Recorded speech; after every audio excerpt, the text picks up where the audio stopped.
சாமி அங்கே அப்படியே இந்த தடவை நல்லா செய்யலைன்னா நமக்கு மனசு வந்து இருக்காது. நம்மளை தூக்கி போடுறாங்களோ என்னன்னு தெரியல, ஒரு டென்ஷனில் ஊட்டி.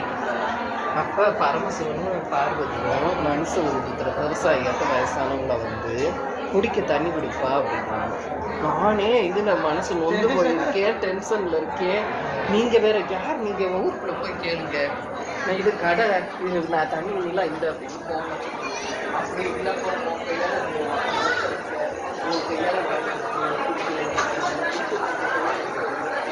ஒரு கடை